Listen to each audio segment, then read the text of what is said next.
प्रिय विद्यार्थियों, एक बार फिर से आप सभी का संस्कृति कक्षा में स्वागत है। हम सभी विगत दिनों संस्कृत गद्य के द्वितीय पाठ उद्भिद परिषद का अध्ययन कर रहे थे और हम लोगों ने पिछली कक्षा में वीडियो के माध्यम से ये जाना कि वृक्षों की एक सभा होती है जिसका सभापति अश्वत्थ अर्थात पीपल चुना जाता है और पीपल वृक्षों की सभा में कहता है कि आज हम लोग की आलोचना का विषय मनुष्य है। पीपल वृक्षों की सभा में बात रखता है कि मनुष्य किस प्रकार से कपट का व्यवहार करने वाला है, किस प्रकार से वह मायावी है, किस प्रकार से वह हिंसक है। इस प्रकार से तमाम बातें रख करके वह मनुष्य की निकृष्टता को सिद्ध करता है। पीपल वृक्षों की सभा में बात बताता है कि मनुष्य किस प्रकार से पशुओं से भी निकृष्ट है।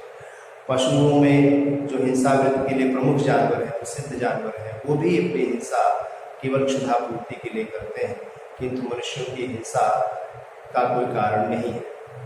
इसके आगे पीपल ये बताता है कि मनुष्य अपने स्वार्थ साधन के लिए किसी की भी हत्या कर सकता है। वह अपने पत्नी, अपने पुत्र, अपने सगे संबंधियों किसी की भी हिंसा कर सकता है। पशुओं की हिंसा करने के लिए वह कारण ही बड़े बड़े जंगलों में जाकर के जिस प्रकार से निर्ममता से, निर्दयता से उनकी हत्या करता है, उस दृश्य को देख करके जड़ वृक्षों का भी हृदय कांप जाता है। इस प्रकार से पशुओं में जो भोजन को लेकर के प्रकृति का नियम है वह भी उसका पालन करते हैं पशु, किंतु मनुष्य नियम प्रकृति उन नियमों का भी पालन नहीं करता है। पशुओं में जो पशु मांसाहारी है वो मांसाहार करते हैं, जो शाकाहार है वो शाकाहार पे निर्भर रहते हैं, किंतु मनुष्यों में किसी भी प्रकार के इस भोज्य पदार्थ को लेकर के प्रकृति के नियम का पालन दिखाई नहीं पड़ता है। तो अब हम लोग आज की कक्षा में वीडियो के माध्यम से इसके आगे के अनुच्छेदों पर चर्चा करेंगे। तो सबसे पहले अनुच्छेद का वाचन करते हैं। स्वावस्थायाम संतोषमलभमाना मनुजन्मानः प्रतिक्षणं स्वार्थ साधनाय सर्वात्मना प्रवर्तन्ते, न धर्मम अनुधावन्ति न सत्यम अनुबध्नन्ति, तृणवदुपेक्षन्ते स्नेहम अहितमेव परित्यजन्ति आर्जवम, न किंचिदपि लज्जन्ते अनृत व्यवहारात्, न स्वल्पमपि बिभ्यति पापाचारेभ्यः, न हि क्षणमपि विरमन्ति परपीडनात्।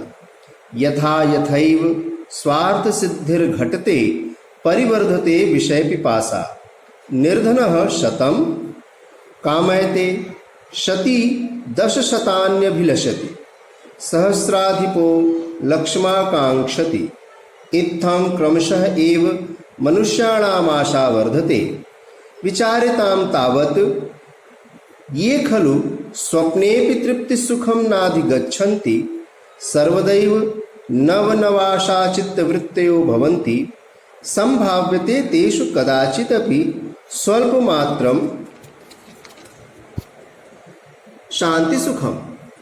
येषु क्षणमपि शान्तिसुखं नाविर्भवति, ते खलु दुःखेनैव समयम् अतिवाहयन्ति इत्यपि किं वक्तव्यम्। कथं वा निज निज अवस्थायामेव तृप्तिमनुभवद्भ्यः पशुभ्यस्तेषां श्रेष्ठत्वम्। यद्धि विगर्हितं कर्म सम्पादयितुं पशवोऽपि लज्जन्ते, तत्तु मानवानामीषत्करं नास्तिह किमपि अतिघोररूपं महापापकर्म यत् कामोपहत चित्तवृत्तिभिः मनुष्यैः नानुष्ठीयते। निपुणतरम् अवलोकयन्नपि अहं न तेषां पशुभ्यः कमपि उत्कर्षं परम अति निकृष्टत्वमेव अवलोकयामि। प्रिय विद्यार्थियों, आइए अब इस अनुच्छेद का हिंदी अर्थ जानने का प्रयास करते हैं। इसमें जो शब्द आए हैं उनमें जो संधियां हुई हैं उनको यथासंभव मैं उनमें उनका विच्छेद करके आपके सामने रखूंगा, जिससे अर्थ समझने में आसानी रहे। स्व अवस्थायाम संतोषम अलभमाना, अपनी अवस्था से, अपनी अवस्था में यानी अपनी स्थिति में संतोषम अलभमाना, संतोष न प्राप्त करते, अलभमाना न प्राप्त करते, यानी अपनी स्थिति से संतोष न प्राप्त करता हुआ मनुजन्मान, मनुष्य, मनुजन्मान का पूरा अर्थ हो गया मनुष्य, मनुजात में जो जन्म लेने वाला है वह मनुष्य। प्रतिक्षण स्वार्थ साधनाएं, हर पल स्वार्थ साधन के लिए सर्वात्मना हर प्रकार से प्रवर्तनते लगा रहता है या लगे रहते हैं। तो क्या हो गया, अपनी अवस्था में अपनी स्थिति से संतोष न प्राप्त करने वाला मनुष्य प्रतिक्षण स्वार्थ साधन के लिए हर प्रकार से सब प्रकार से लगा रहता है। न धर्मम अनुधावंती, न तो धर्म के पीछे भागता है, न सत्यम अनुबध्नन्ति, न सत्य का अनुसरण करते हैं। तृणवत उपेक्षन्ते स्नेहम, और स्नेह की तृणवत, तृणवत तृण के समान, मामूली तिनके के समान उपेक्षन्ते उपेक्षा करते हैं। यानी मनुष्य जो स्नेह लोग अन्य जीवों के द्वारा उसे जो स्नेह मिलता है उस स्नेह की तो कोई गणना ही नहीं करता है। उसी बात में यहाँ कहते हैं कि तृणवत उपेक्षन्ते स्नेहम, स्नेह को तृणवत तृण के समान, मामूली तिनके के समान उपेक्षित कर देता है, उपेक्षा करते हैं। अहितम इव परित्यज्यन्ति आर्जवम, आर्जवम अर्थात सरलता को, परित्यज्यन्ति छोड़ देते हैं, त्याग देते हैं। कैसे छोड़ देते हैं, अहितम इव, अहित के समान, जैसे कोई अहित की बात हो, नुकसान की बात हो, इस तरह से सरलता को छोड़ते हैं, सरलता को अहित के समान त्याग देते हैं, छोड़ देते हैं। न किंचित अपि लज्जन्ते अनृत व्यवहारा, अनृत अर्थात झूठ, अनृत व्यवहार अर्थात झूठ के व्यवहार से, न किंचित अपि लज्जन्ते, किंचित अपि थोड़ा भी न लज्जन्ते, नहीं लजाते। नहीं, झूठ के व्यवहार से मनुष्य को तनिक भी लज्जा नहीं होती, थोड़ी भी लज्जा नहीं होती है। न स्वल्पम अपि बिभ्यति पापाचारेभ्य, पाप आचारेभ्य, न स्वल्पम, थोड़ा भी नहीं, क्या थोड़ा भी नहीं, बिभ्यति डरता है, थोड़ा भी नहीं डरता, किस चीज से, पाप आचारेभ्य, पाप के आचरण से, पाप के आचरणों से थोड़ा भी नहीं डरता है। कौन, मनुष्य, ये मनुष्य की बात हो रही है। वृक्ष कह रहा है, पीपल का वृक्ष मनुष्य के बारे में बता रहा सारी बातें। आगे, न ही क्षणमपि विरमन्ति परपीडना, परपीडना दूसरों को पीड़ित करने से, दूसरों को पीड़ा पहुंचाने से, क्षणम अपि क्षण भर भी न विरमन्ति, नहीं रुकता है, नहीं विराम करता है, मतलब दूसरों को हर पल वो पीड़ा देता रहता है। परपीडना दूसरों को पीड़ा पहुंचाने से, क्षणम अपि न विरमन्ति, क्षण भर भी नहीं रुकते हैं। यथा यथैव स्वार्थ सिद्धिर घटते, यथा यथा एव, जैसे जैसे, जैसे जैसे स्वार्थ सिद्धि घटते, स्वार्थ सिद्धि पूर्ण होती जाती है, जैसे जैसे मनुष्य की स्वार्थ सिद्धि है वो पूरी होती जाती है, तो वह क्या होता है, कहते हैं विषय पिपासा परिवर्धते, विषय की प्यास परिवर्धते, बढ़ती जाती है। ऐसा नहीं होता है कि यदि हमारे अंदर कोई इच्छा है, वो इच्छा पूरी हो गई तो हमारी आगे की विषय वासना, विषय पिपासा, विषय की प्यास है, इच्छा शांत हो जाए। मनुष्य की बुराई ये है, मनुष्य की कमी ये है कि जैसे जैसे स्वार्थ सिद्धि घटते, जैसे जैसे ही स्वार्थ सिद्धि घटते पूर्ण होती जाती है, विषय पिपासा परिवर्तते, विषय की प्यास बढ़ जाती है। कैसे, उदाहरण दे रहे हैं आगे, निर्धन शतम काम्यते, निर्धन, जो निर्धन होता है वो 100 की काम्यते, कामना करता है। और शती 10 शतान्यभिलषति, जो शती होता है 100 होता है, 100 वाला होता है, 10 शतान 10 की अभिलषित, अभिलाषा करता है, नहीं 1000 की, जो 100 वाला हो, शती अर्थात 100 वाला, 10 शतान अभिलषति, 1000 की अभिलाषा करता है। और सहस्राधिप, सहस्र अधिप, 1000 का जो स्वामी है वह लक्षम आकांक्षति, लक्ष्य की आकांक्षा करता है, लाख की आकांक्षा करता है। क्या बताया कि निर्धन होता है वह 100 की कामना करता है, जो 100 वाला होता है वह 1000 की कामना करता है, वह 1000 की इच्छा करता है, और 1000 का स्वामी लाख की आकांक्षा करता है। इत्थम क्रमशः एव, इस प्रकार क्रम से ही मनुष्याणाम आशा वर्तते, मनुष्य की आशा बढ़ती जाती है। विचारिताम तावत, तो विचार करना चाहिए, ये खलु, जो स्वप्ने अपि तृप्ति सुखम न अधिगच्छ।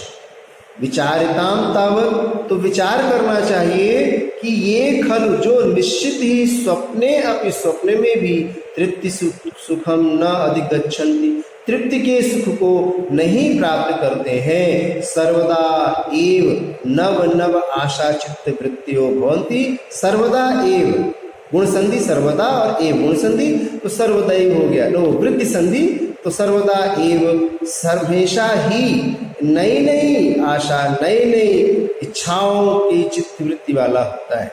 मतलब उसकी एक इच्छा पूरी होती है तो नई इच्छा उत्पन्न हो जाती है। हमेशा उसके मन में नई नई इच्छाएं जन्म लेती रहती हैं। वह स्वप्न में भी कभी तृप्ति का सुख जो है नहीं प्राप्त करता है।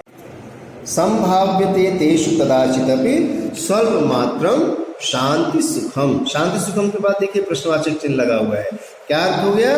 कहते हैं तेषु उनमें कभी भी स्वल्प मात्रम थोड़ी मात्रा में भी शांति सुख की संभावना की जाती है, अर्थात नहीं की जाती है। उनमें अर्थात किनमें? मनुष्यों में। कहते हैं तेषु उनमें कभी भी थोड़ी मात्रा में भी शांति सुखम संभाव्यते, शांति सुख की संभावना की जाती है, नहीं की जाती। आगे कहते हैं ये क्षणमपि शांति सुखम नाविर्भवति, जिनमें एक क्षण भर भी शांति के सुख की संभावना, शांति का सुख नहीं उत्पन्न होता है, ते खलु दुख दुखेनैव समय अतिवाहयन्ति, वे निश्चित ही महान दुखों से ही समय अतिवाहित बिताते हैं। वे निश्चित ही दुख दुखेन महान दुखों से ही, दो बार दुख दुख आ गया तो दुख दुख महान दुखों से ही समय अतिवाहयन्ति, समय बिताते हैं।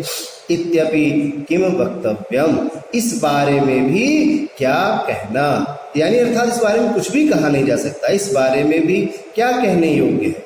आगे देखें, कथम वा निज निज अवस्थायाम एव तृप्ति अनुभवद्भ्यः पशुभ्यः तेषां श्रेष्ठत्वम्।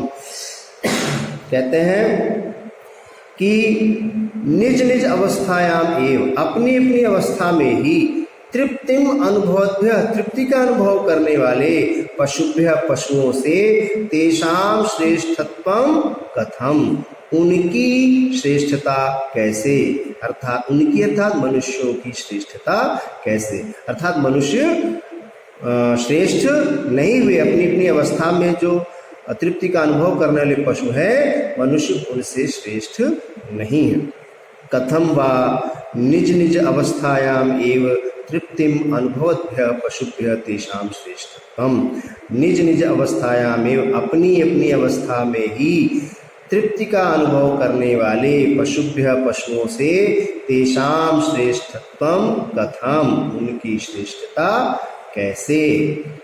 आगे, यत ही विगर्हितम कर्म, जो निंदित काम, जो निंदित, विगर्हित अर्थात निंदित, जो निंदित काम संपादितुम, संपादित करने के लिए, पूरा करने के लिए, पशवः अपि लज्जन्ते, पशुओं को भी लज्जा आती है, पशु भी लज्जा करते हैं, तत्तु वह तो मानवानाम ईशत करम, मानवानाम मनुष्यों के लिए ईशत करम थोड़ा है, मामूली है, अर्थात वो मामूली सा काम है।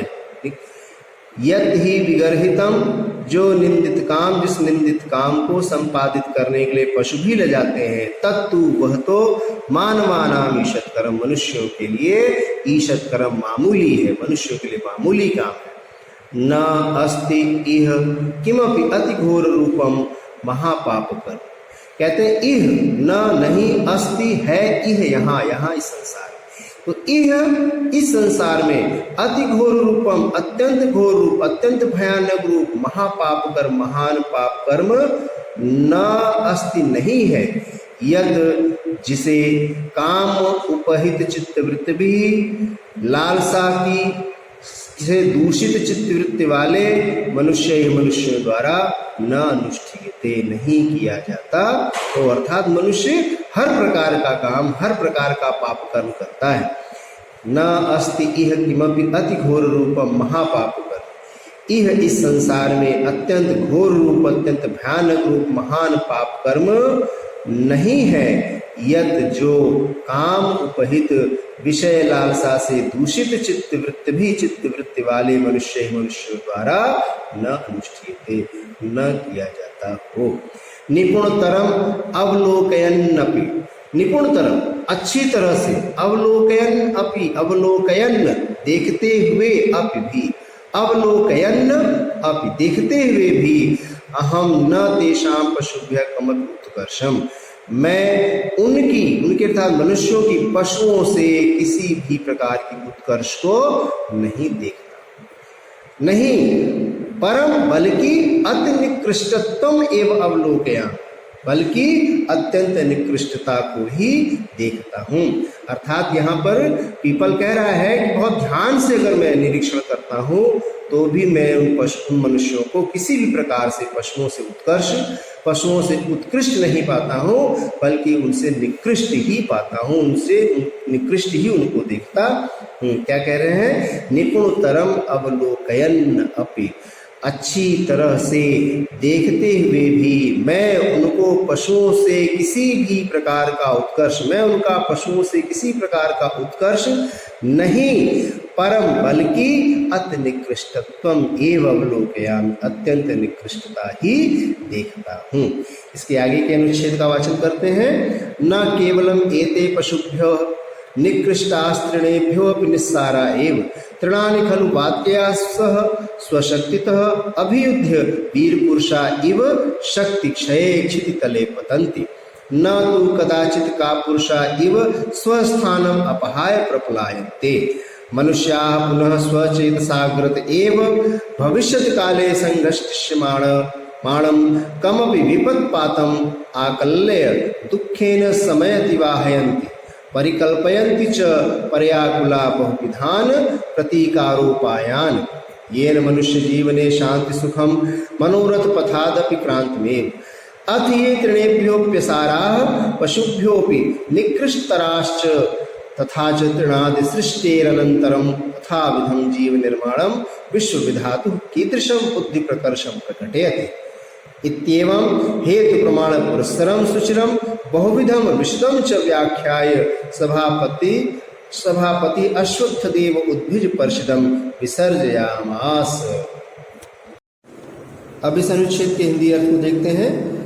न केवलम एते पशुभ्य, एते ये अर्थात मनुष्य, पशुभ्य केवलम पशुभ्य न निकृष्टा, केवल पशुओं से निकृष्ट नहीं है, ये केवल पशुओं से न निकृष्टा, निकृष्ट नहीं है। तृणेभ्य अपि निस्साराय, तृण से भी, तृणों से भी, तृण अर्थात तिनकों से भी निस्सार ही है, तृणकों से भी निस्सार है, तृणकों से भी गए गुजरे ही हैं। तृणानि खलु वात्यासह, तिनके तो वात्या आंधी के साथ, तेज हवा, तेज वायु जो होती है उसे आंधी, तो तेज आंधी के साथ स्वशक्तितः अपनी शक्ति से अभियुद्ध, लय प्रत्यय यहाँ लगा हुआ है, युद्ध करके वीर पुरुषा इव, वीर पुरुष के समान, शक्ति क्षय, शक्ति के नष्ट होने पर क्षिति तले पतंती, धरती पर गिर जाते हैं। तिनके क्या होता है? आंधी तूफान से जब तक अपनी शक्ति रहती शरीर में तब तक तो सामना करते हैं, और जब शक्ति नष्ट हो जाती है तो धरती पर गिर पड़ते हैं। किंतु मनुष्य की बात क्या कर रहे हैं? कहते हैं न तो कदाचित का पुरुषा इव स्वस्थानम अपहाय प्रपलायन्ते, कभी कायर पुरुष के समान स्वस्थानम अपने स्थान को अपहाय छोड़ करके न प्रपलायन्ते, पलायन नहीं करते हैं, भागते नहीं है। कौन? तिनके, तिनकों की बात कर रहा है कि तिनके भी जब तक शक्ति होती है तब तक लड़ती है, वो कायर पुरुष के समान अपने स्थान को छोड़ करके भाग नहीं खड़े होते हैं। उसी बात में यहाँ कर रहे हैं कदाचित का पुरुषाय, कभी कायर पुरुष के समान स्वस्थानम अपहाय, अपने स्थान को छोड़ करके न प्रपलायन्ति, प्रपलायन्ते नहीं भागते हैं। कौन? तिनके। मनुष्याः पुनः स्वचेतसा अग्रते, मनुष्य स्वचेतसा अपने चित्त में अग्रत एव, पहले ही क्या करता है? पहले ही भविष्यत काले, भविष्य काल में संघटिष्यमाणम, घटने वाली, कमपि विपत्पातम, किसी विपत्ति का, मुसीबत का आकलय, आकलन करके, दुखेन, दुख के साथ समयम अतिवाहयन्ति, समय को बिताते हैं। अर्थात पहले से ही सोच लेंगे कि अरे बड़ी भारी मुसीबत आने वाली है, कैसे होगा, क्या होगा, ये तो बड़ी दिक्कत है, ये सोच सोच के ही परेशान रहते हैं, दुख में ही अपना सारा समय बिताते हैं। मनुष्य अपना स्वचेतसा अग्रतेव, मनुष्य अपनी चित्त में पहले ही, अग्रत एव अर्थात पहले ही, भविष्य काले, भविष्य काल में, संघटिष्यमाणम, घटने वाले, कमपि विपत्पातम, किसी विपत्ति का आकलय, आकलन करके, दुखेन, दुख के साथ, समयम अतिवाहयन्ति, समय को बिताते हैं। और क्या करते हैं, परिकल्पयन्ति च पर्याकुला बहुविधान प्रतीकारोपायान, और पर्याकुला और व्याकुल होकर के बहुविधान अनेक प्रकार से प्रतिकारोपायान, प्रतिकार के उपाय को परिकल्पयन्ति, सोचते रहते हैं, विचार करते हैं। येन, जिससे मनुष्य जीवने शांति सुखम मनोरथ पथादपि क्रांतम एव, जिससे मनुष्य के जीवन में शांति सुख मनोरथ के रास्ते से भी हट जाती ही है, दूर हो जाती ही है। दिन भर चिंतित ही रहता है, सोचता ही रहता है, मुसीबत आने वाली, क्या करना है, ऐसा करेंगे, वैसा करेंगे, इस तरह से वर्तमान में करके भविष्य की चिंता में ही परेशान है। यही इसीलिए यहाँ कहा, उससे क्या होता है, ये जिससे मनुष्य के जीवन में शांति सुखम मनोरथ पथादपि क्रांतम एव, मनुष्य के जीवन में शांति का सुख मनोरथ के रास्ते से भी, मन के रास्ते से भी दूर ही हट जाती है, हट ही जाती है। अथ ये, इस प्रकार ये तृणेभ्य अप्यसारा, तृणेभ्य अप्यसारा, जो तृण से भी निस्सार है। इस प्रकार से पूरे पाठ से क्या निकल के आया, निष्कर्ष के रूप में पीपल कह रहा है कि जो ये, अर्थात जो तृणेभ्य अप्यसारा, जो तृण से भी, तिनके से भी निस्सार है, पशुभ्य अपि निकृष्टतराः च, और पशुओं से भी निकृष्ट है। तथा च तृणादि सृष्टेरनंतरम, तथा तृण आदि के सृष्टि के बाद, तृण आदि की रचना के बाद, तथा विधम जीव निर्माणम, उस प्रकार के जीव निर्माण को विश्व विधातु, विश्व विधाता की कीदृशम बुद्धि प्रकर्षम प्रकटित, किस प्रकार की बुद्धि की श्रेष्ठता को प्रकट करता है। अर्थात जब विधाता ने तिनके, पशु जैसे रचनाएं बना ही दी थी, तो मनुष्य जैसे ये निस्सार रचना बनाने की क्या आवश्यकता थी, और ऐसा करके उसकी बुद्धि की श्रेष्ठता को कैसे सिद्ध किया जा सकता है। विधाता की बुद्धि पर संदेह कर रहा है यहाँ पीपल, क्या कहता है, और ये किस वजह से कर रहा है, मनुष्य के दुष्कर्मों की वजह से। मनुष्य ने अपने दुष्कर्मों से ऐसा स्थापित कर दिया है कि अन्य जीव विधाता की रचना पर भी संदेह कर रहे हैं। क्या कहता है पीपल अंत में, अत्येतनेभ्य अप्यसारा, जो तृण से भी निस्सार है, पशुभ्य अपि निकृष्टतराः च, और पशुओं से भी निकृष्ट है, तथा च तृणादि सृष्टेरनंतरम, तथा तृण आदि की सृष्टि के बाद, तृण आदि की रचना के बाद, तथा विधम जीव निर्माणम, उस प्रकार के, अर्थात मनुष्य, उस प्रकार के जीव निर्माण को विश्व विधातु, विश्व विधाता की कीदृशम बुद्धि प्रकर्षम प्रकटयति, किस प्रकार की बुद्धि की श्रेष्ठता को प्रकट करता है। इत्येवं, इस प्रकार, हेतु प्रमाण पुरस्सरम, हेतु और प्रमाण के साथ, हेतु और प्रमाण के साथ, सुचिरम, बहुत देर तक, बहुविधम, अनेक प्रकार से, और विशद व्याख्या करके सभापति अश्वत्थ देव ने उद्भिज परिषद वृक्षों की सभा को विसर्जयामास, विसर्जित कर दिया, समाप्त कर दिया। क्या कहते हैं, इत्येवं, इस प्रकार, हेतु प्रमाण पुरस्सरम, हेतु और प्रमाण के साथ, सुचिरम, बहुत देर तक, बहुविधम, बहुत प्रकार से, विशदम चौर, विशद व्याख्या करके सभापति अश्वत्थ देव ने उद्भिज परिषदम विसर्जयामास, वृक्षों की परिषद को विसर्जित कर दिया।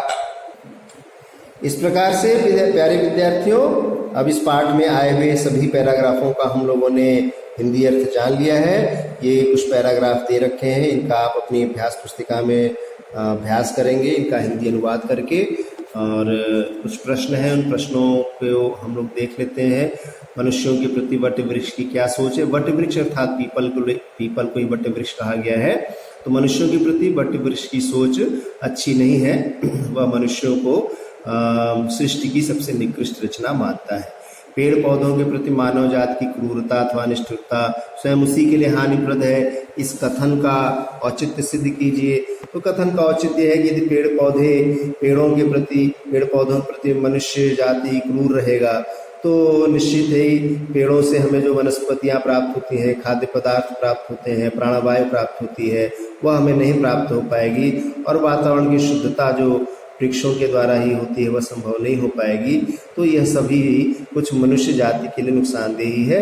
देखा जाए तो पेड़ पौधे मनुष्य जाति के लिए ही बने हैं, उनकी सहायता के लिए ही बने हैं, उनके भरण पोषण के लिए ही बने हैं। इस प्रकार से पेड़ पौधों के प्रति क्रूरता हर प्रकार से मानव जाति के लिए हानिप्रद ही है।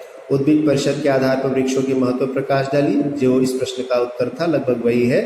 वृक्षों के महत्व पर। वृक्ष जो है हमारे लिए कई प्रकार से लाभकारी है। वृक्षों से हमें जो है सभी प्रकार के खाद्य पदार्थ मिलते हैं। कोई भी खाद्य पदार्थ हो हमें वृक्षों से ही मिलता है, जितने भी शाकाहारी खाद्य पदार्थ हैं।